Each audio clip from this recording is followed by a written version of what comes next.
অন্নপূর্ণা যোজনা, তবুও এদের ভাতা চালু রাখার সিদ্ধান্ত গ্রহণ করেছি। অন্নপূর্ণা নিয়ে কাদের আশ্বস্ত করলেন মুখ্যমন্ত্রী, বড় বার্তা। হঠাৎ করে 500 কোটি টাকা ঢুকে গিয়েছে, অন্নপূর্ণা ভান্ডার নিয়ে মুখ খুললেন মমতা বন্দ্যোপাধ্যায়। কয়লার জন্য দিনে 40 লক্ষ দিতে হতো, মমতার হাত ছাড়ার পর বোমা ফাটালেন অনুব্রত।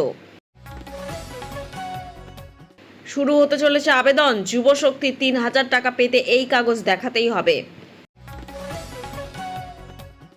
কালীঘাট তৃণমূল ছাড়ার আগে মমতাকে শেষ বার্তা, মিত্র মদনে কি লিখলেন কামারহাটি বিধায়ক। যদি প্রয়োজন হয় অন্নপূর্ণা যোজনা নিয়ে বড় বার্তা মুখ্যমন্ত্রীর।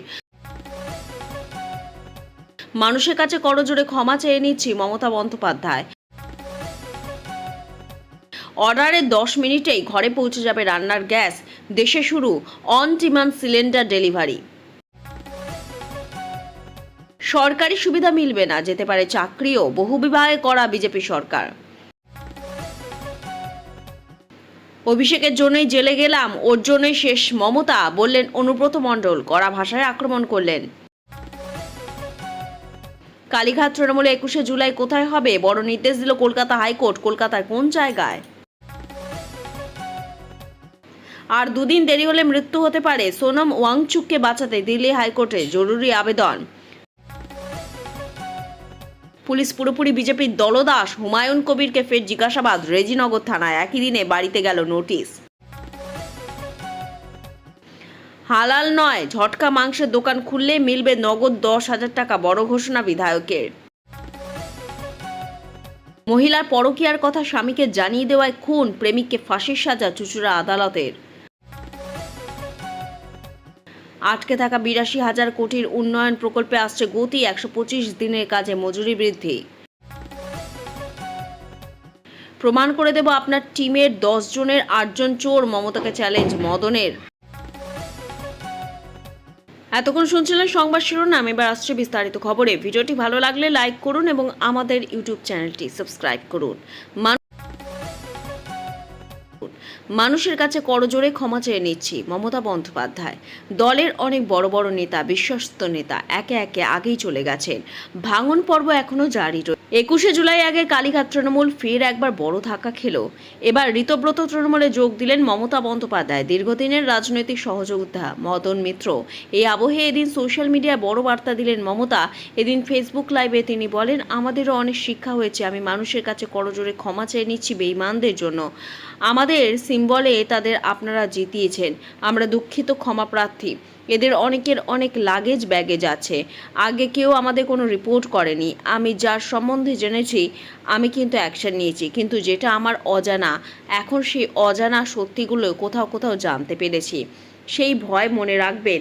বিজেপি বলেছিল না, ভয় আউট ভরসা ইন, এদের ভয় ইন ভরসা আউট দেখিয়ে ভরসা ইন ভয় আউট করাচ্ছে।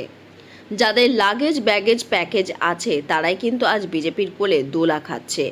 তাদের দোলা খেতে দিন, আমাদের সারা জীবনে সংগ্রাম করে বাঁচতে হয়েছে। কোনো না কোনো দিন তো এরা দিল্লি থেকে পাওয়ার থেকেও চলে যাবে। যেদিন দিল্লি থেকে পাওয়ার থেকে চলে যাবে সেদিন মনে রাখবেন ভয় ইন হয়ে যাবে। আজ যদি আমি নিজে সেটিং করে নিতাম তাহলে তো এই অত্যাচার আমাদের সহ্য করতে হতো না, দলের কর্মীদের। কিন্তু আমি কোনো দিন আদর্শকে বিকিয়ে খাই না, মূল্যবোধকে বিকিয়ে খাই না, বিবেককে বিকিয়ে দিই না। মানুষই আমাদের জাগ্রত শক্তি। যে কর্মীরা এখনও আছেন হাজার হাজার লক্ষ লক্ষ, তারাই আমার সোনার কর্মী। এরপর অন্নপূর্ণা যোজনা প্রসঙ্গ তুলে বর্তমান সরকারের বিরুদ্ধে নিশানা সানান তিনি। মমতা বলেন, কারো নামে অন্নপূর্ণা ভান্ডার, সংবাদ মাধ্যমে যা দেখছি হঠাৎ করে 500 কোটি টাকা 400 কোটি টাকা ঢুকে গেছে। আর কেউ অন্নপূর্ণা ভান্ডারে 1 মাস পেয়ে তার পরের মাসে আর পাননি, বা অনেকে আছেন যারা লক্ষ্মীর ভান্ডার পেতেন। আমার ঘরের মা বোনেরা, তাদের প্রায় 1 থেকে 1.5 কোটি বাদ দিয়ে দেওয়া হয়েছে। প্রসঙ্গত, তৃণমূল আমলে লক্ষ্মীর ভান্ডার সাধারণ মহিলাদের জন্য বরাদ্দ ছিল মাসে 1,500 টাকা। বিজেপি আমলে এই প্রকল্পের নাম বদলে হয়েছে অন্নপূর্ণা যোজনা।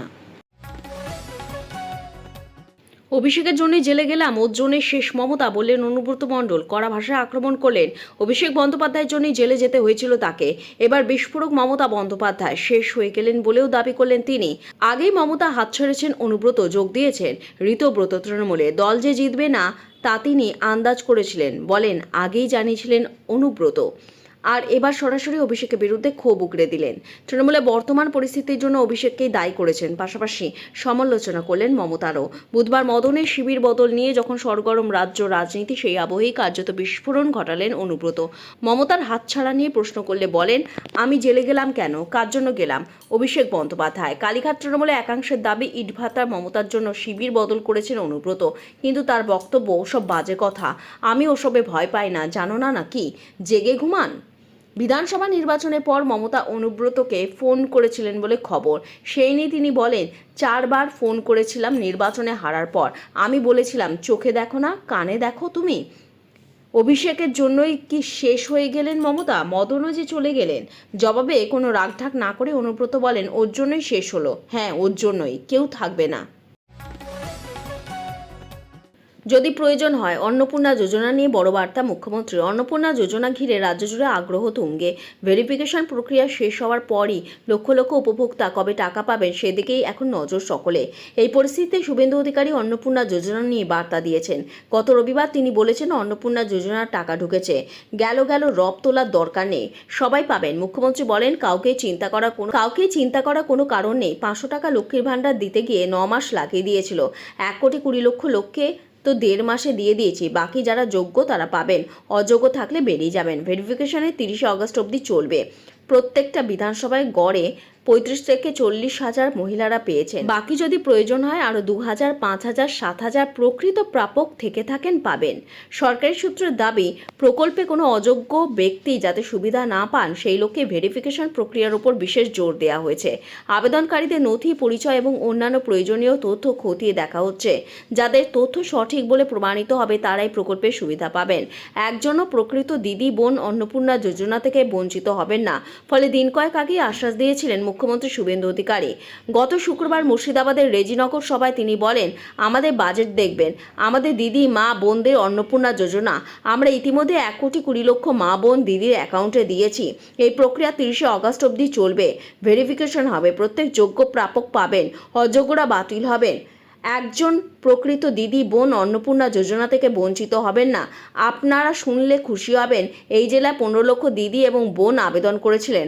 আমরা বর্ণ, ধর্ম, দলমত নির্বিশেষে 12 লক্ষ মহিলার অ্যাকাউন্টে 3,000 টাকা করে 1 জুলাই দিয়েছি। সরকারি সুবিধা মিলবে না, যেতে পারে চাকরিও। বহুবিবাহে করা বিজেপি সরকার। লক্ষ্য মহিলাদের ক্ষমতায়ন, লিঙ্গ বৈষম্য মেটাতে চায় অসমের বিজেপি সরকার। সেই লক্ষ্যে বহুবিবাহের বিরুদ্ধে কড়া হেমন্ত বিশ্ব শর্মার নেতৃত্বাধীন সরকার গত শুক্রবারই অসম সরকার প্রস্তাব দেয় যে যেসব মানুষ বহু বিবাহ করবেন তাদের সরকারি কল্যাণমূলক সুযোগ সুবিধা দেওয়া হবে না। পাশাপাশি এই চর্চা করতে দেখা গেলে সরকারি কর্মীদেরও বরখাস্ত করা হবে। এই প্রসঙ্গ নিয়ে বা সোশ্যাল মিডিয়ায় সরকার অবস্থান আরও একবার জানিয়ে দিলেন অসমের মুখ্যমন্ত্রী। এক্স হ্যান্ডেলে হেমন্ত লেখেন, অসমে বহু বিবাহের অনুমতি দেওয়া হবে না। যারা এর সঙ্গে জড়িত থাকবেন তারা এখন থেকে কোনো সরকারি প্রকল্প বা সুযোগ সুবিধা পাওয়ার যোগ্য বলে বিবেচিত হবেন না। অসম বিধানসভায় অর্থমন্ত্রী ও বনমন্ত্রী জয়ন্ত মল্ল বড়ুয়া 2026-27 অর্থ বছরের জন্য 118 পৃষ্ঠার যে বাজেট পেশ করেছিলেন তাতে এই প্রস্তাব ঘোষণা করা হয়েছে। 2,85,084 কোটি টাকার এই বাজেটে লক্ষ্য রাখা হয়েছে 2047 সালের মধ্যে অসমে বিকশিত ভারত ও বিকশিত অসমের রূপায়ণে অন্যতম প্রধান অংশীদার হিসেবে গড়ে তোলা। নিজে প্রথম বাজেট পেশ করার সময় বড়ুয়া বলেন, বহুবিবাহে চর্চা করেন এমন কোনো পুরুষ সরকারি কোনো কল্যাণমূলক প্রকল্পের সুবিধা পাওয়ার যোগ্য হবেন না। তিনি বলেন, মহিলাদের ক্ষমতায়ন, লিঙ্গ সাম্য এবং দায়িত্বশীল পারিবারিক মূল্যবোধের প্রতি আমাদের সরকার অবিচল অঙ্গীকার সঙ্গে সামঞ্জস্য রাখে। সরকার অসম সার্ভিসেস রুলস 1964 সংশোধন করার প্রস্তাব করেছে। এই সংশোধনী অনুযায়ী কোনো সরকারি কর্মচারী বহুবিবাহের চর্চায় লিপ্ত বলে প্রমাণিত হলে তিনি আইনানুগ চাকরি থেকে বরখাস্ত হওয়ার যোগ্য বলে বিবেচিত হবেন। শুরু হতে চলেছে আবেদন। যুবশক্তি 3,000 টাকা পেতে এই কাগজ দেখাতেই হবে। আগামী অক্টোবর থেকে রাজ্যে চালু হচ্ছে যুবশক্তি ভরসা কার্ড। এই প্রকল্পে স্নাতক বেকাররা প্রতি মাসে 3,000 টাকা করে, মাধ্যমিক পাস এবং যোগ্য আবেদনকারীরা 2,000 টাকা করে পাবেন। তবে যুবশক্তি টাকা পেতে এই কাগজ দেখাতেই হবে। রাজ্যের বেকার যুবক যুবতীদের জন্য বড় ঘোষণা করেছে রাজ্য সরকার। চলতি বাজেটে জানানো হয়েছে আগামী অক্টোবর মাস থেকে চালু হতে চলেছে যুবশক্তি ভরসা কার্ড প্রকল্প। এই প্রকল্পের মাধ্যমে যোগ্য আবেদনকারীরা প্রতি মাসে সরাসরি ব্যাংক অ্যাকাউন্টে আর্থিক সহায়তা পাঠানো হবে ডাইরেক্ট বেনিফিট ট্রান্সফার পদ্ধতিতে।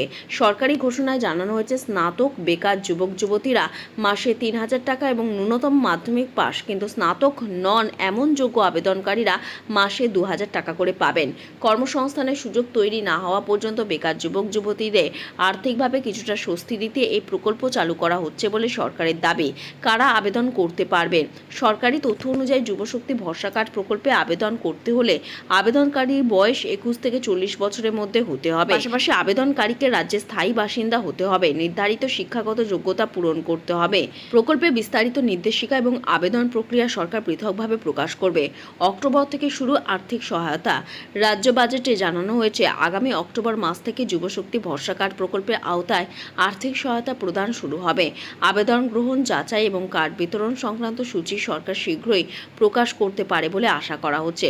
যারা এই প্রকল্পের সুবিধা নিতে চান তাদের এখন থেকে প্রয়োজনীয় নথি প্রস্তুত রাখা উচিত। পাশাপাশি সরকারি বিজ্ঞপ্তি, আবেদন পোর্টালে চালু হওয়ার ঘোষণা এবং যোগ্যতা চূড়ান্ত শর্ত সম্পর্কে নজর রাখার পরামর্শ দেওয়া হচ্ছে। প্রমাণ করে দেব আপনার টিমের 10 জনে 8 জন চোর। মমতাকে চ্যালেঞ্জ মদনের। আমি প্রমাণ করে দেব আপনার টিমের 10 জনে 8 জন চোর। চোর চোর চোর। আপনি যদি প্রমাণ করতে পারেন মদন মিত্র চোর, আমি নিজের হাতে গলা কেটে নেব। চ্যালেঞ্জ। এক টেলিভিশন সাক্ষাৎকারে এমনটাই বললেন বর্ষিয়ান রাজনীতিক মদন মিত্র।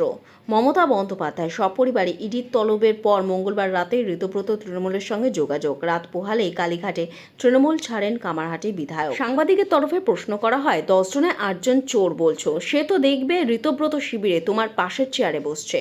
মদন মিত্র তার উত্তরে বলেন, সেটা তো কিছু করার নেই, তার কারণ তারা আলটিমেট চলে যাবেন। এই কারণে অভিষেক আসার পর দেখলেন আমাকে 3 জনকে রেডি করতে হবে, যারা আমার মুখশ্রী, পার্থ, মুকুল, বক্সী। এবার তাদের সামনে দিয়ে পিছন থেকে উনি খেলতে শুরু করলেন। আমি বলছি, যদি ক্রিমিনাল পলিটিক্স হয় তাহলে ক্রিমিনাল পলিটিক্সে অভিষেকের থেকে বড় ক্রিমিনাল ইনস্টিংক্টড বাচ্চা পলিটিশিয়ানরা। এসব সিপিএম বিজেপি বাচ্চা, এটাও জান। সাংবাদিককে মদন জানান যে আপনি হয়তো বলবেন যে আমার ভয় লাগছে না। না, এই কারণে ভয় লাগছে না, এরা যখন দাঁত খসে যায় তখন এরা হাউ হাউ করে। দাঁত থাকতে থাবা থাকতে মূল্য। এখন তো কিছুদিন ঘুমাও, ভয় আউট, ভরসা ইন। হালাল নয়, ঝটকা মাংসের দোকান খুললে মিলবে নগদ 10,000 টাকা। বড় ঘোষণা বিধায়কের। ঝটকা মাংসের দোকান খুললে মিলবে নগদ 10,000 টাকা পুরস্কার। এমনই অফার দিচ্ছেন বীজপুর বিধানসভার নতুন বিধায়ক সুদীপ্ত দাস। খাদ্যরসিক বাঙালির কথা মাথায় রেখে এই উদ্যোগ বলে জানাচ্ছেন বিধায়ক। বীজপুর বিধানসভায় যত ঝটকা মাংসের দোকান হবে সব দোকানদারদেরই এই নগদ আর্থিক পুরস্কার দেওয়া হবে বলে এলাকায় দেওয়ালে দেওয়ালে পোস্টার দিয়ে জানাচ্ছেন বিধায়কের অনুগামীরা। অনেকেই আছেন যারা বাজার থেকে হালাল খাসির মাংস কিনতে দ্বিধাবোধ করেন। অনেক দোকানদার আড়াই প্যাচে যে খাসির মাংস কাটেন তাকে হালাল মাংস বলে, আর যে খাসি এক পোচে বা এক কোপে কাটা হয় তাকে ঝটকা মাংস বলেন। বিধায়কের দাবি, মানুষের অস্বস্তি দূর করে মানুষ যাতে তৃপ্তি সহকারে মাংস খেতে পারেন সেজন্যই ঝটকা মাংসের দোকানদারদের জন্য এই ঘোষণা। বিধায়ক বলেছেন, আমি নিজেকে ধর্ম নিরপেক্ষ মানুষ বলে মনে করি, কিন্তু এখানে বেশিরভাগ দোকানে হালাল পদ্ধতিতে মাংস কাটা হয়, এটা মানুষের বিশ্বাস। কিন্তু হিন্দু বাঙালিরা ঝটকা পদ্ধতিতে মাংস খান, কিন্তু এখানে এই ধরনের কোনো মাংসের দোকান নেই। আমি মনে করি এখানে দু ধরনেরই দোকানের প্রয়োজন রয়েছে, যে কারণে আমি ঝটকা পদ্ধতিতে মাংস কাটাকে আমি উৎসাহিত করতে চাই। কারণ আমরা যারা হিন্দু ধর্মের মানুষ আছি তাদের যেন হালাল পদ্ধতিতে কাটা মাংস খেতে না হয়। তার দাবি, যে টাকা তিনি দিচ্ছেন তা তিনি তার ব্যক্তিগত উদ্যোগেই দিচ্ছেন। যারা ঝটকা পদ্ধতিতে মাংসের দোকান করবেন তারা যোগাযোগ করলে এই টাকা পাবেন। আবার পুরনো দোকানে কেউ ঝটকা পদ্ধতিতে মাংস কাটা শুরু করতে চাইলে তাদেরও এই টাকা দেবেন। অর্ডারে 10 মিনিটেই ঘরে পৌঁছে যাবে রান্নার গ্যাস। দেশে শুরু on demand cylinder delivery. Delivery বয়দের পিছনে ছুটে বেড়ানোর দিন শেষ। এবার বুকিং করলে মাত্র 10 মিনিটের মধ্যে পৌঁছে যাবে রান্নার গ্যাসের সিলিন্ডার। অতীতের মতো বুকিং করেও হন্যে হয়ে বসে থাকতে হবে না। Quick commerce platform Swiggy, Instamart ও হিন্দুস্তান পেট্রোলিয়াম কর্পোরেশন লিমিটেডের যৌথ উদ্যোগে দেশে প্রথমবার চালু হলো এই পরিষেবা। কোন শহরে শুরু এই পরিষেবা? তবে 14.2 কেজি রান্নার গ্যাসের সিলিন্ডার পাওয়া যাবে না প্রথমেই। এখন 10 বা 5 কেজির রান্না গ্যাসের সিলিন্ডার পাবেন প্রাথমিকভাবে। তবে দেশের সব শহরেই এখনই পাওয়া যাবে না এই পরিষেবা। প্রথমে কর্ণাটকের বেঙ্গালুরু শহরে শুরু হয়েছে এই পরিষেবা। এখন ইনস্টামার্ট অ্যাপের মাধ্যমে HPCL এ নতুন 10 কেজির HP নব্বা কম্পোজিট এলপিজি সিলিন্ডার ও 5 কেজি মেটাল সিলিন্ডার অর্ডার করতে পারবেন। তবে খুব শীঘ্রই দেশে অন্যান্য বড় শহরগুলিতেও এই পরিষেবা সম্প্রসারণ করার পরিকল্পনা রয়েছে কোম্পানির।